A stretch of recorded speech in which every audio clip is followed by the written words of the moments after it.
그리움은 아름다웠으나 내려놓지 못한 마음은 결국 서로를 괴롭히는 업이 되었다. 부처님은 인간의 삶을 8가지 고통으로 말씀하셨다. 형태는 달라도 그 뿌리는 하나, 붙잡으려는 마음의 집착이다. 이 이야기는 사랑의 얼굴을 한 집착이 인간을 어디까지 끌고 가는가를 보여준다. 원나라 공주와 상사뱀. 어머니, 저 공주가 보고 싶어 미칠 지경이에요. 공주를 좀 보게 해주세요. 공주를 보지 못하면 전 이대로 죽어요. 청년은 공주를 짝사랑했다. 원나라 순제의 딸인 공주를 사랑하는 청년의 마음은 걷잡을 수 없이 타올랐다. 아무리 부모가 달래고 협박을 해도 소용이 없었다. 그는 상사병에 걸린 것이었다.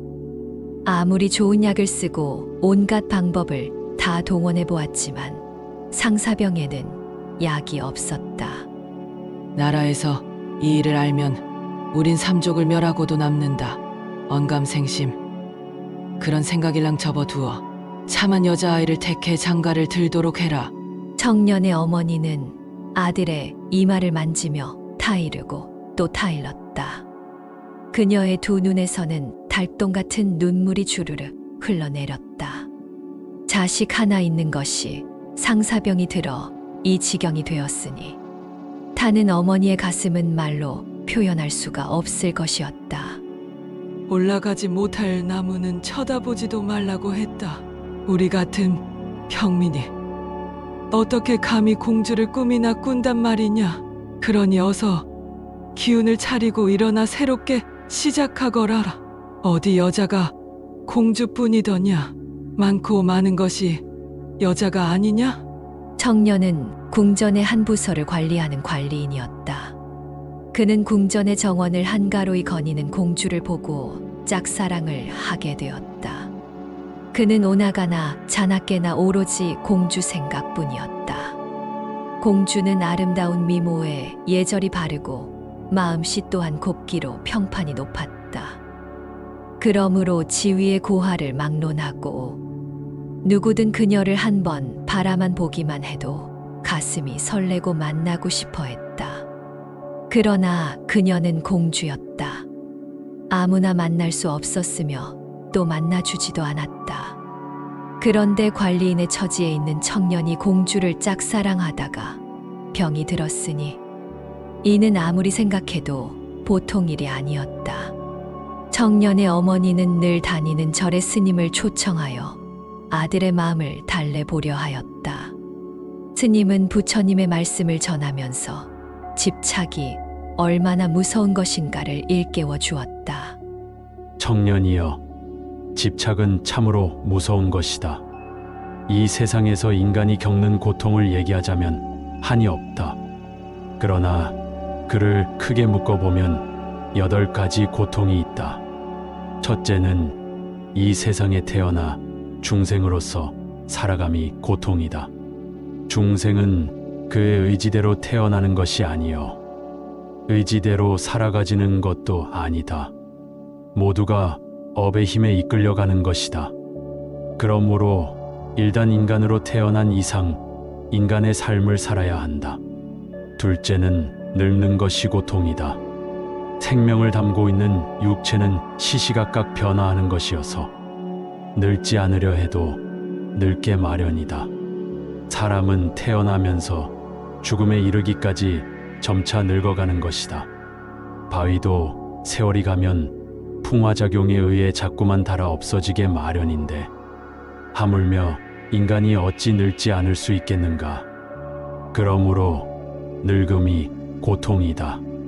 셋째는 질병이 고통이다. 산야에 널려있는 약초가 각기 약성이 다르듯이 인간은 수많은 질병에 시달려야 한다. 부처님은 인간의 질병을 400사병으로 보고 계시는데 어찌 400사병에서만 그치겠는가. 84,000의 병마가 항상 육체를 괴롭히고 마음을 고달프게 한다. 넷째는 죽음이 고통이다. 사람은 육체를 가진 존재로서 언젠가는 주어진 삶을 마감하지 않으면 안 된다. 아무리 죽지 않으려 발버둥쳐도 때로는 질병으로 죽기도 하고, 때로는 뜻하지 않은 사고로 죽게도 된다. 때로는 신경성 과민으로 죽기도 하고, 때로는 천명이 다하여 죽기도 한다. 하여튼 죽음은 고통이다.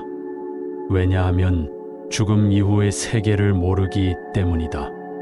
죽음 이후의 세계를 모르면 불안하고, 그 불안이 가중되면 말할 수 없는 두려움에 떤다. 한마디로 죽음은 고통이다.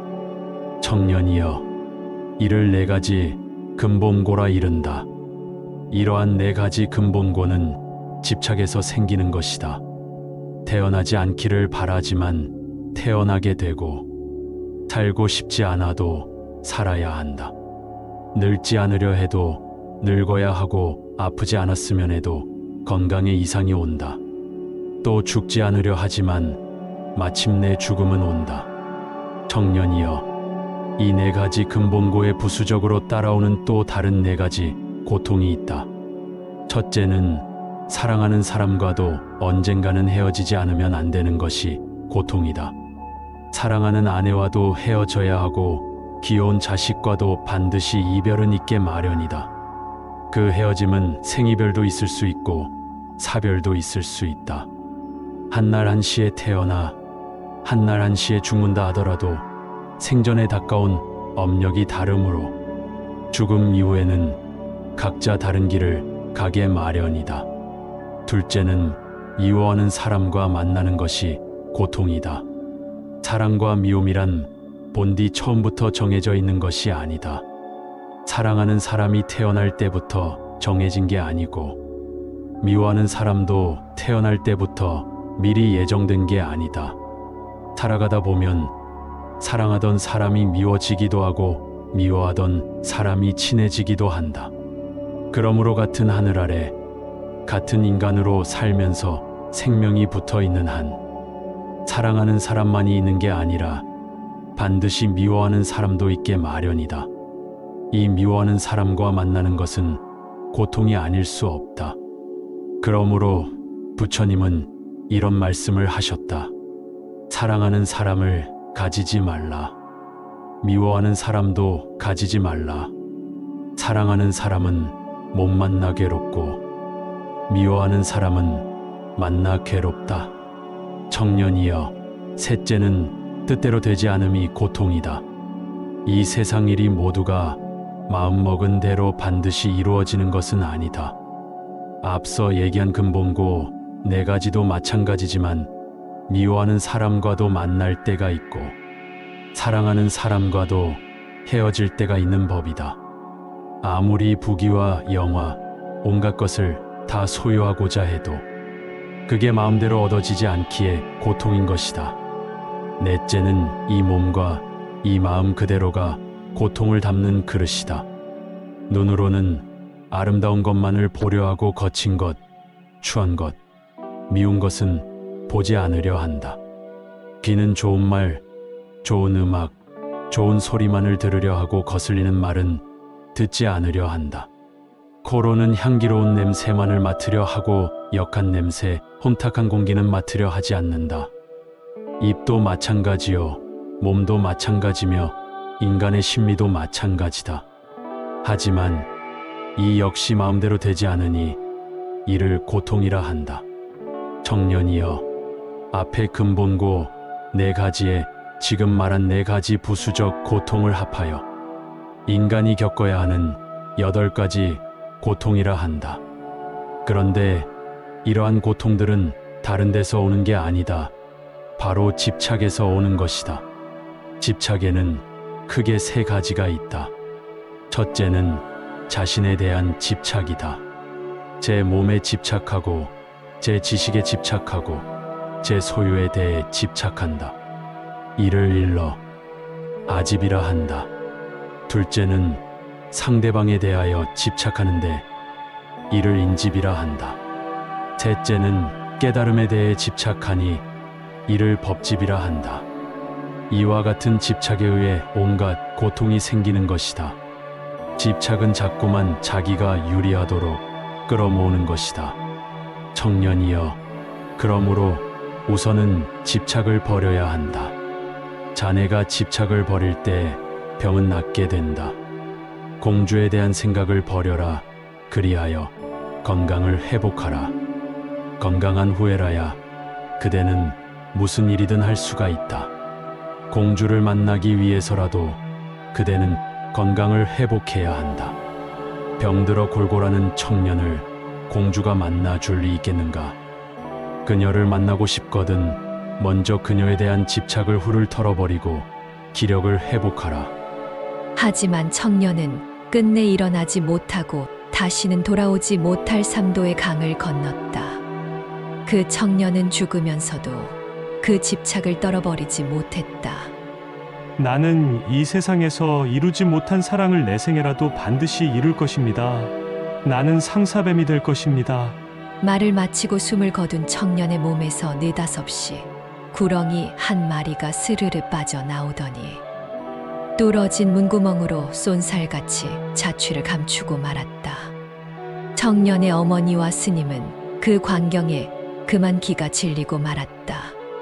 스님이 중얼거렸다.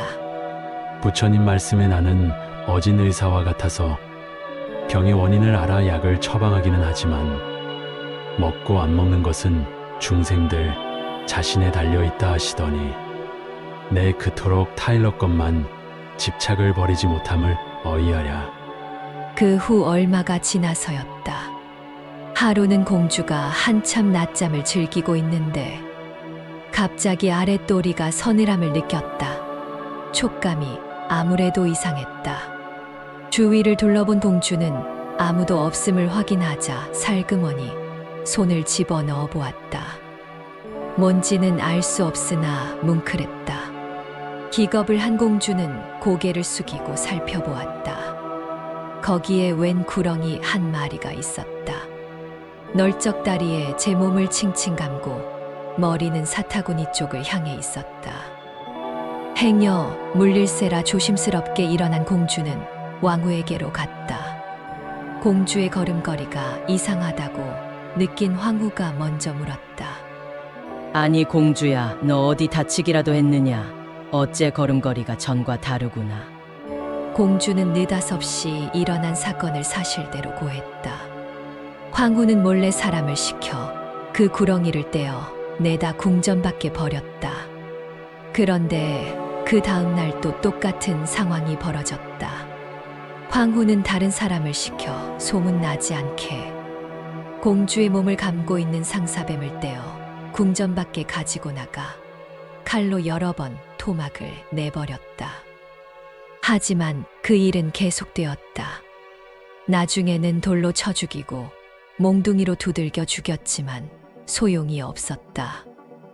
여전히 하루 이틀만 지나면 어김없이 공주의 침소에 스며들어 몸을 감곤 했다. 공주는 황후에게 여행을 떠나겠다고 했다. 도저히 이래 가지고는 궁전 내에서 길을 펴고 살 수도 없겠거니와 남이 부끄러워 견딜 수가 없었다.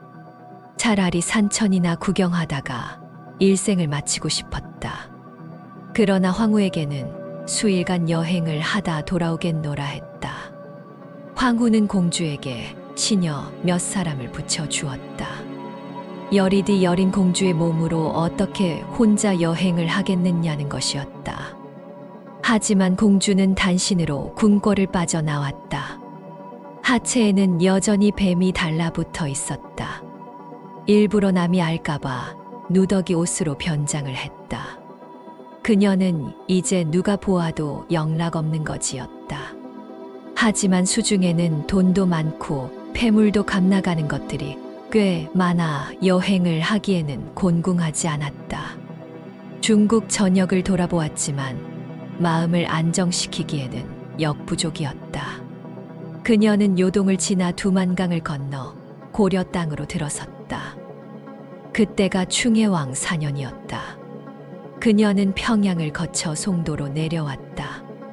송도에 이르니 그야말로 천하의 절경이었다. 거기서 다시 북쪽을 향해 묘향산으로 들어갔다. 묘향산에서 우연히 노스님 한 분을 만났다. 스님, 저는 전생에 무슨 업을 지었기에 제 몸에 상사뱀이 달라붙어 떨어질 줄 모릅니까? 노스님이 조용히 미소를 지으면서 주장자로 땅을 가리켰다. 공주가 바위에 걸터 앉자 노스님도 곁에 앉았다. 덕 높은 스님네를 모함하고 비방한 업이지요. 나무관 세음보살.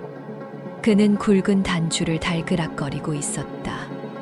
몇십 년 갖고 돌렸는지 단주알은 손때가 묻어 반질반질했다. 그 상사뱀을 떼어낼 수 있는 방법이 하나 있기는 하오만. 공주를 애처로운 눈길로 쳐다보던 노스님이 말을 이었다. 스님네에게 법복을 보시하면 그 상사뱀을 떼어버릴 수 있을 것입니다. 공주는 귀가 번쩍 뛰었다. 그러면 제가 노스님에게 법복을 한벌 보시하면 어떨까요? 제가 이렇게 형색은 누추하오나 그만한 능력은 있습니다. 노스님 저를 위해 제 소원을 들어주십시오. 노스님은 고개를 가로저었다. 노스님은 말했다. 명산대차를 찾아다니다 보면 가사불사를 하는 곳이 있을게요. 그곳에서 함께 가사불사에 동참하시면 무엇보다도 공덕이 큽니다. 그렇게 하십시오. 가사불사요. 가사불사가 무엇인가요? 가사란 부처님이 입으셨던 옷과 같은 것으로 스님네가 장삼위에 입는 것입니다. 가사는 복전이라 하는데 7조, 9조, 13조, 25조 등의 차이가 있습니다. 크기와 관계없이 얼마나 조회수가 높으냐가 더욱 중요하지요. 조란 가사의 조각을 의미합니다. 다시 말해 25조란 세로로 25조각을 잇대어 만든 가사이며 7조란 7조각을 잇대어 만든 것이라 가사불사하는 곳을 찾아 꼭 동참하시오. 공주는 노스님의 말을 고맙게 생각했다. 그녀가 고맙다는 인사를 하자 노스님은 순식간에 사라지고 없었다. 사방을 둘러보아도 몸을 깃들일 만한 곳은 없었다. 참 이상도하다. 그새 어디로 가신 것일까? 그녀는 문득 금강산이 구경하고 싶어졌다. 금강산은 세계 제1의 명산이라 들어 익히 알고 있었다. 그녀는 묘향산을 빠져나와 금강산으로 향했다. 한양에 이르니 빼어난 산세도 산세련이와 유유히 흐르는 한강물이 한 폭의 산수화를 연상케 했다. 강물 줄기를 따라 오르던 그녀는 양평에서 왼쪽으로 길을 틀어 춘천 쪽으로 향했다. 춘천에는 막국수가 유명했다. 주막에 들러 막국수 한 그릇으로 허기를 채운 그녀는 기왕 온 김에 춘천에서 유명하다는 청평사를 보고 싶었다. 그녀가 청평천을 건너려 하는데 갑자기 하체를 막고 있던 상사뱀이 꿈틀댔다. 이제껏 10여 년 넘게 상사뱀을 데리고 다녔지만 항상 가만히 붙어 있을 뿐이었다. 상사뱀은 이미 그녀의 몸의 한 부분이 되어 있었다. 생각이 나면 징그럽다는 느낌이 있었으나 그렇지 않을 경우에는 전혀 아무런 느낌이 없었다. 그런데 청평천을 건너려 하자 갑자기 요동을 하기 시작한 것이다. 공주는 상사뱀을 달래며 말했다. 내가 너와 더불어 함께 다닌 지 10여 년이 넘었지만 너를 떼어놓은 적이 없었다. 그런데 이제 와서 내가 청평사 절에 참배나 하고 가려는데 어째서 그 일을 맡고 있느냐? 내가 진정 나를 짝사랑하다가 상사뱀이 되었다면 내가 원하는 것도 들어주어야 하지 않겠느냐? 정 내가 가기 싫다면 이곳에서 너 혼자 잠시만 기다리거라. 내 얼른 다녀오마. 그것은 가능하겠지? 뱀은 공주의 말을 알아들은 듯 싶었다. 허벅지를 감고 있던 상태에서 스스로 풀려나와 길 옆 넓은 바위 위에 또아리를 틀고 있었다. 공주는 날아갈 것 같았다. 그 지긋지긋하던 10년간은 느껴볼 수 없었던 기분이었다. 그녀는 청평천을 건넜다. 물은 그런대로 꽤 깊었고 냇물은 이끼가 끼어 푸른 빛깔로 보였다. 너무나도 상큼한 기분에 그녀는 청평천에서 멱을 감았다. 아무도 지나가는 사람이 없어 다행이었다. 그녀는 그동안 한 번도 빨아본 적이 없는 누더기 옷을 깨끗이 빨아 입었다. 봄날 따스한 햇살이 청평천에 한 줄기 흰 선을 그었다. 냇물 바닥은 하얀 모래와 크고 작은 돌들이 수천 년을 흐르는 물에 씻기고 씻겨 모서리가 없어져 버렸다. 미꾸라지를 비롯해서 모래무지, 송사리, 피라미, 민물새우들이 화들짝 놀라 도망을 갔다. 멱을 감고 난 그녀는 청평사에 올라갔다. 계곡을 끼고 난 비탈길은 험하기 짝이 없었지만 그런대로 좋았다. 청평사에 도착하니 막 점심 공양을 하기 위해 많은 스님들이 큰 방으로 향하고 있었다. 기러기가 날듯 한 줄로 열을 지어 나란히 질서 있게 걷는 스님들을 바라보며 공주는 환희심이 났다. 그녀는 법당에 들어가 간단하게 참배를 하고 요사체로 내려오니 큰 방 옆에 또 하나의 큰 방이 있는데 거기에서는 가사불사가 한창이었다. 많은 신도들이 모여 스님의 지시에 따라 바느질을 하고 있었다. 공주도 자리를 잡고 앉아 다른 사람이 하던 바느질을 인계받았다. 그는 공양을 하기 위해 방을 빠져나갔고 공주는 옆눈으로 남이 하는 것을 보아가며 바느질을 했다. 재미있었다. 그때였다. 도편수를 맡았다고 하는 스님이 공양을 마치고 나오더니 공주를 향해 소리를 질렀다. 이 가사불사는 매우 신성한 것인데 너 같은 거지가 손을 대게 못 된다. 냉큼 이 방에서 나가거라. 공주는 도편수 스님의 호령에 주눅이 들어 가사를 만들던 바늘을 살그머니 놓고 방을 빠져나왔다. 무안을 당해서 그녀의 얼굴은 홍당무가 되어 있었다. 그러자 안에서 또 한 사람의 남자 음성이 굵직하게 굴러나왔다. 스님, 좀 너무 하셨소. 하하인에게도 상상의 지혜가 있고 상상인에게도 하하의 지혜가 있는 법이요. 구애양만으로 사람을 판단하는 것은 잘못된 것이요. 그게 아니고요, 주지스님. 됐어요. 김이 엎지른 물이니 할 수 있겠소. 잊어버립시다.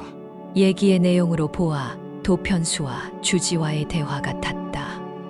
그녀는 더 이상 청평사에 있을 용기가 나지 않았다. 그녀는 다시 춘천 쪽으로 발길을 돌렸다. 청평천을 건널 때쯤 난데없이 먹장구름이 하늘을 시꺼멓게 뒤덮었다. 어디선가 안개가 번뜩이며 천둥이 울렸다. 소나기가 동이로 퍼붓듯 쏟아져 내렸다.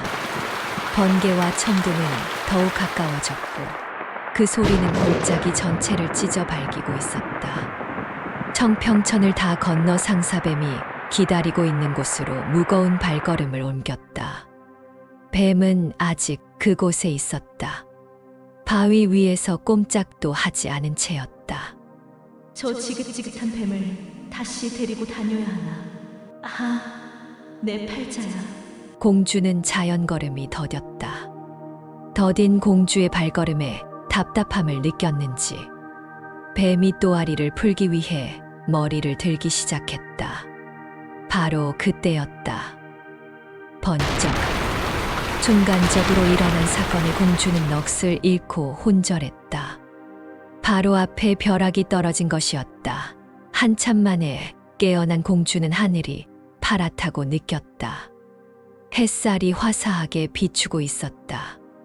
정신을 가다듬어 뱀이 있던 곳을 바라보니 그 뱀은 벼락을 맞아 새까맣게 타 죽어 있었다.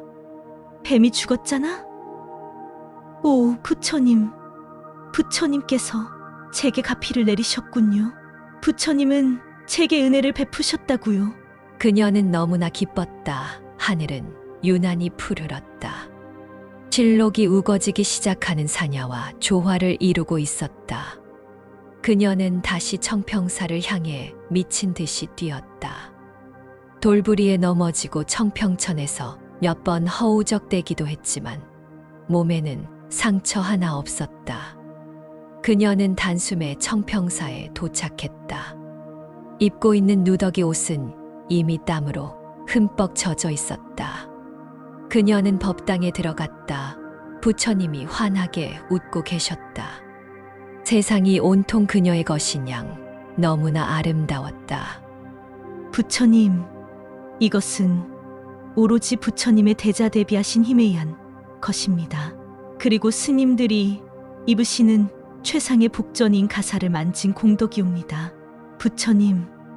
부처님께서는 제가 부처님께 이 은혜를 갚을 수 있도록 길을 열어 주옵소서.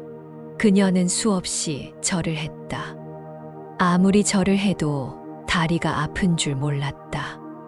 저녁 때가 되어 스님들이 예불을 하러 왔지만 그녀는 한사코 절을 했다. 밤이 가고 새벽이 왔다. 스님들은 또 새벽 예불을 하기 위해 법당에 들어왔다. 그러나 그녀는 아랑곳 하지 않고 절했다. 새벽 예불이 끝나고 주지 스님이 공주의 절하는 모습을 대견하게 여겼는지 조심스레 물어왔다. 시주님은 어제 낮에 우리 절에 오셨던 분이지요. 기도를 하도 열심히 하시니 기특하다는 생각이 드는군요. 시주님은 어디 사는 이신가요? 공주는 사실을 숨기고 그냥 지나가다가 들른 것이라고 했다. 그리고 청평사 부처님과 스님들께 은혜를 입었기에 너무나 감사하여 기도를 올리는 중이라 대답했다. 아직은 자신의 신분을 밝힐 단계가 아니라 생각했기 때문이었다. 잘못했다가는 원나라 순제의 딸 공주를 사칭했다는 이유로 쫓겨날지도 모른다고 생각했다. 그녀는 육조 해능이 어째서 15년 동안이나 자신의 신분을 숨기고 있었는가를 생각하며 자기 자신을 대견스레 여겼다. 주지 스님, 이 절에서 머물 수 있도록 허락해 주십시오. 허들의 일이라도 좋습니다. 무슨 일이든 제 힘 닿는 대로 힘껏 일하겠습니다. 주지 스님, 이렇게 간곡히 부탁드립니다. 처음에는 완강히 거부하던 주지 스님도 마침내 그녀를 받아들였다. 그녀는 밥 짓고 빨래하고 바느질까지 무엇이든 닥치는 대로 해냈다. 채소밭을 가꾸며 기도도 열심히 했다. 청평사 스님들은 뛰어난 미모의 여인이 제발로 찾아와 온갖 꾸준 일을 마다 않고 하는 데 대해 매우 신기하게 여기며 또 때로는 의심을 하기도 했다. 가사불사를 회향하고 난 주지는 대중들을 모아놓고 회의를 했다. 안건은 대웅전 중창불사였다. 대웅전이 퇴락하여 부처님을 뵙기가 민망하다고도 했다. 불사를 하려면 화주를 선택해야 했다. 화주란 일반 시주자들로부터 시주금을 받아들이는 이른바 수금사원이었다. 그러나 가사불사를 회향한 지 며칠이 되지도 않았고 또 대중들은 많이 지쳐 있었다. 누구 하나 선뜻 화주를 맡겠다고 나서는 스님이 없었다. 후원에서 공양을 짓다가 스님들의 회의 내용을 들은 공주는 옷깃을 단정하게 여미고 큰 방으로 성큼 들어섰다. 스님들은 눈이 휘둥그레졌다. 본디 대중공사석상에는 스님들 말고는 일체 출입이 금지되어 있었기 때문이다. 게다가 젊은 여인이 방문을 열고 들어오니 놀랄 만도 한 일이었다. 공주가 주위를 돌아보며 말했다. 예외에 어긋난 행동을 했다면 대중 스님들께 참회하겠습니다. 하오나 제가 후원에서 들으니 스님들께서 대웅전 중창불사를 계획하고 계신다고요? 주지가 차분하게 대답했다. 그렇소이다만 제가 그 중창불사의 화주를 맡겠습니다. 제게 맡겨 주십시오. 그렇지 않아도 부처님과 대중스님들께 입은 은혜를 갚을 길이 없었는데 이번 기회에 제가 그 은혜를 갚고자 합니다.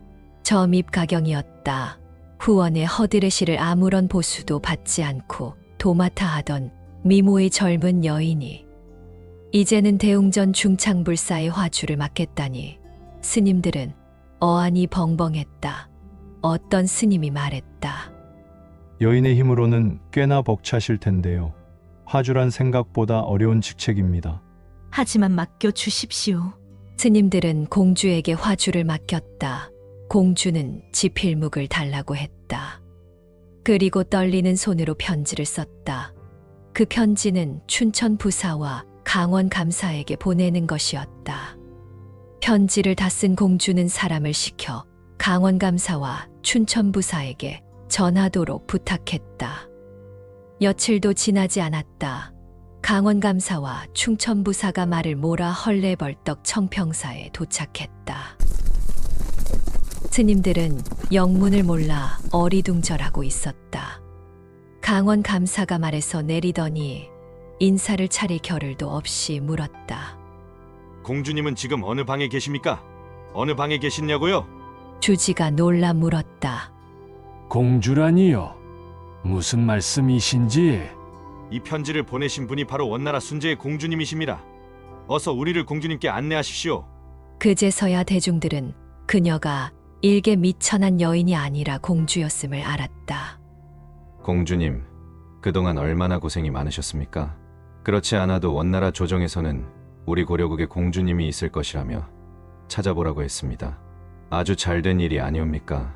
그렇게 해서 고려 조정에서는 거금을 희사하여 청평사를 세우고 원나라 공주의 뜻을 오래도록 기리게 했다. 이 이야기는 사랑의 비극이 아니다.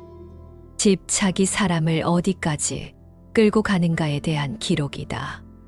청년은 사랑이라 믿었지만 놓지 못한 것은 자신의 욕망이었다.